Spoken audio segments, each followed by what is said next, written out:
اعوذ باللہ من الشیطان الرجیم بسم اللہ الرحمن الرحیم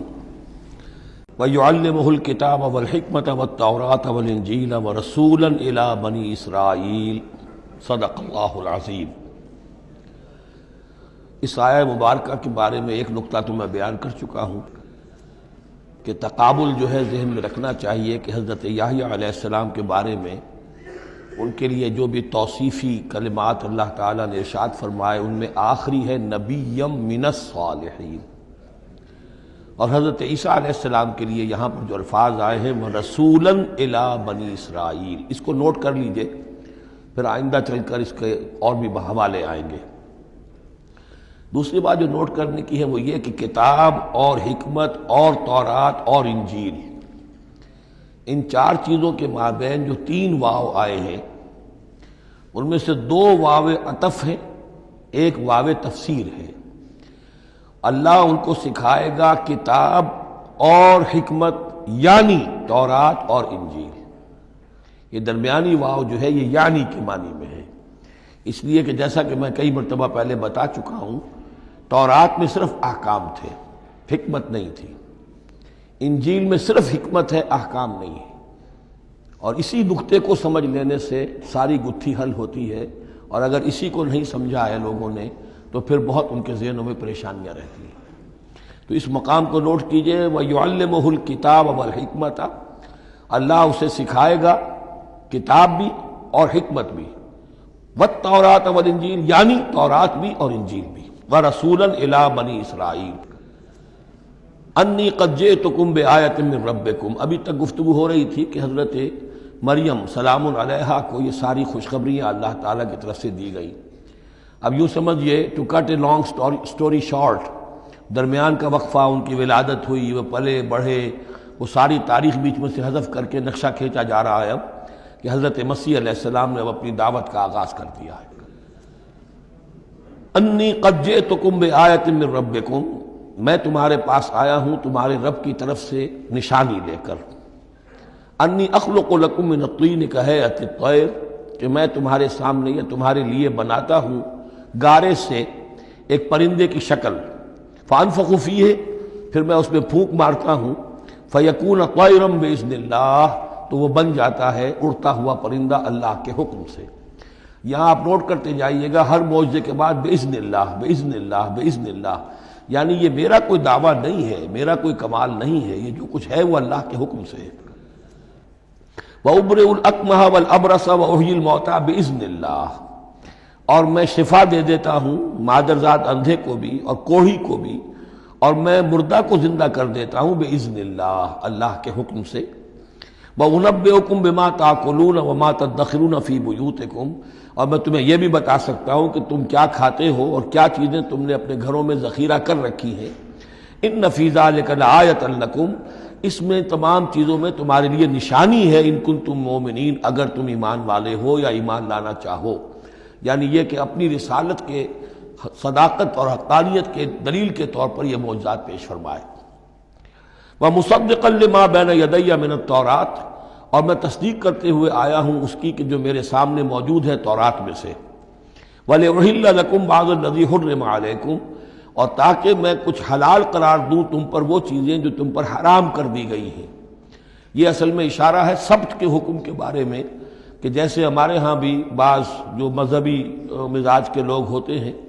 ان میں پھر بڑی سختی پیدا ہو جاتی ہے، غلو کرتے چلے جاتے ہیں دین کے احکام میں۔ تو سبت کے حکم میں یہودیوں نے اس حد تک غلو کر لیا تھا کہ کسی مریض کو دعا کرنا اس کے لیے کہ اللہ اس کو شفا دے دے، یہ بھی نہیں کرنا، کچھ نہیں کرنا، کوئی کام، گویا کہ یہ بھی دنیا کا کام ہے۔ لہذا اس کی ایک انتہا تک وہ پہنچ گئے تھے جن کو آ کے حضرت مسیح علیہ السلام نے پھر اس کی وضاحت کی کہ یہ چیز کے اس کی تقاضوں میں شامل نہیں ہے۔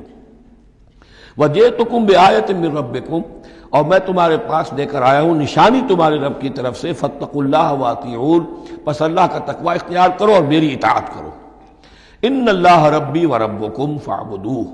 یقیناً اللہ ہی میرا بھی رب ہے اور تمہارا بھی رب ہے، پس اسی کی بندگی کرو۔ ھذا صراط مستقیم، یہی سیدھا راستہ ہے۔ آپ کو یہی الفاظ ملیں گے سورہ مریم میں انشاءاللہ۔ فلما احس عیسیٰ منہم الکفر، اب پھر دیکھیے وہی درمیانی وقفوں کو چھوڑتے ہوئے یہ دعوت میں کتنا عرصہ لگا، کئی سال کے بعد اب مخالفت ہوئی، اور مخالفت ہوئی ان کے علماء کی طرف سے۔ یہود کے جو علماء تھے شدید ترین مخالفت انہوں نے کی، ان کی مسندوں کو خطرہ ہو گیا، ان کی چودراہٹیں جو ہے وہ خطرے میں پڑ گئی، تو انہوں نے مخالفت کی۔ اور اس وقت تک ظاہر بات ہے کہ یہودیوں پر ان کے علماء کا جو ہے اثر و رسوخ بہت زیادہ تھا۔ فلما احس عیسیٰ منہم الکفر، جب عیسیٰ نے محسوس کیا ان سے کفر کی شدت کہ اب یہ مخالفت پر تل گئے،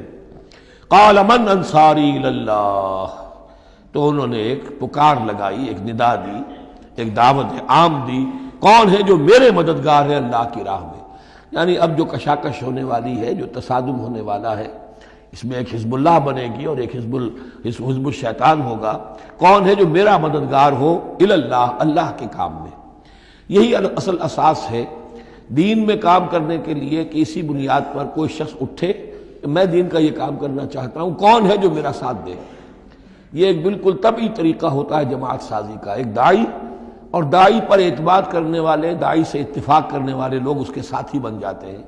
ساتھی اس کے ذاتی اعتبار سے نہیں ہوتے، اس کی حکومت قائم کرنے کے لیے نہیں، اللہ کی حکومت قائم کرنے کے لیے، اس کی سرداری کے لیے نہیں، اللہ تعالیٰ کے دین کے غلبے کے لیے۔ قال الحواریون نحن انصار اللہ، کہا حواریین نے کہ ہم ہیں اللہ کے مددگار۔ حواری جو ہے اصل میں اس کے معنی ہے دھوبی، جو کپڑے کو دھو کر صاف کر دیتا ہے۔ یہ لفظ پھر آگے بڑھا ہے اپنے کردار کو صاف کرنا، اپنے اخلاق کو صاف کرنا، لیکن چونکہ حضرت مسیح علیہ السلام کی بہت سی جو تبلیغ تھی وہ گلیلی جھیل کے کناروں پر ہوتی تھی۔ اب وہاں ظاہر بات ہے جھیل جو ہے بڑی تھی، وہ سمندر کی طرح ہے، جھیل نہیں ہے، بہت بڑی جھیل ہے، تو وہاں وہ کبھی دھوبی ہوتے تھے، ان میں تبلیغ کرتے تھے، کئی مچھیرے ہوتے تھے مچھلیاں پکڑنے والے، جا کے انہیں تبلیغ کرتے تھے کہ اے مچھلیوں کے پکڑنے والوں، مچھلیوں کا شکار کرنے والوں، آؤ کہ میں تمہیں انسانوں کا شکار کرنا سکھاؤں۔ اور ان دھوبیوں میں تبلیغ کی ہے، تو ان میں سے کچھ لوگ جو ہے انہوں نے اپنے آپ کو پیش کر دیا۔ قال الحواریون نحن انصار اللہ آمنا باللہ، ہم ایمان لائے اللہ پر، واشہد بأننا مسلمون، تو آپ بھی اب گواہ رہیے گا کہ ہم اللہ کے فرمانبردار ہیں۔ ربنا آمنا بما انزلتا، اے رب ہمارے ہم ایمان لے آئے اس پر جو تو نے نازل فرمایا، واتبعنا الرسول، اور ہم اتباع کر رہے ہیں تیرے رسول کی، فاکتبنا مع الشاہدین، تو اے پروردگار ہمارا نام گواہوں میں لکھ لے۔ یہ گواہ یہی ہے کہ جو لفظ اختیار کیا گیا ہے اب عیسائیوں کے خاص فرقے کی طرف سے، یہواز وٹنسز، یہوا کا لفظ جو ہے وہ عبرانی میں خدا کے لیے ہے، خدا کے گواہ، یعنی وہی بات کہ جو قرآن مجید میں آئی ہے وَكَذَلِكَ جَعَلْنَاكُمْ أُمَّةً وَسَطًا لِتَكُونُوا شُهَدَاءَ عَلَى النَّاسِ وَيَكُونَ الرَّسُولُ عَلَيْكُمْ شَهِيدًا، تو اللہ ہمیں اپنے گواہوں میں ہمارا نام لکھ لے، یہواز وٹنسز۔ فاکتبنا مع الشاہدین، مراد یہ نہیں ہے کہ یہ یہواز وٹنسز وہ لوگ ہیں، میں نے صرف وہ لفظ کی مناسبت کہ انہوں نے یہ لفظ کیوں اختیار کیا ہے، تو یہ لفظ قدیم ہے، اسلامی حکمت اور اسلام کی مصطلحات جو ہیں ان میں اس کی ایک حیثیت ہے۔